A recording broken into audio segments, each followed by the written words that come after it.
安怎推崇本土文化？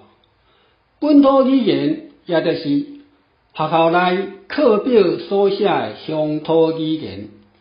自2002年实施到今，嘛18-19年啊。咱毋敢讲完全无效果，嘛无法度讲效率拢看会到。咱肯定所有任教的老师，拢足认真咧为本土文化来拍拼。无奈是，教育政策并无甲台语这科目比照其他的科目，爱有正式考试的制度，互老师咧拍分数的时，有一个较客观的标准。理论上，为要互学生有兴趣，老师的题目一定会出甲真简单，目标是互大家来注重尔，才会认真学。目前，相信大多数的老师，无论是用什么方式来拍分数，拢是以主观的心理因素来拍，因为要顾虑到学校、级名老师、家长的观感。更加重要的是，后一年度是毋是会当继续互学校来聘任？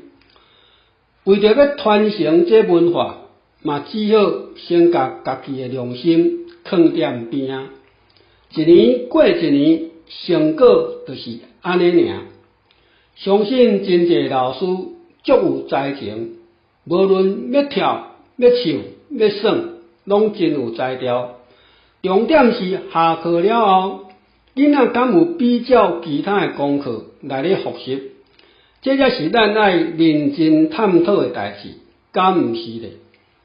所以讲，个人要是认为有应考试单的考试，学校、级名老师、家长、囡仔才会重视。这就亲像讲，对即仔实际推行，拢是互相推卸责任，一切拢怪早前的政府消灭本土化所造成。是安怎？目前的政府已经是完全执政啊！咱无想要来共同发起，要求伊要落实本土文化咧。咱讲是毋是咧？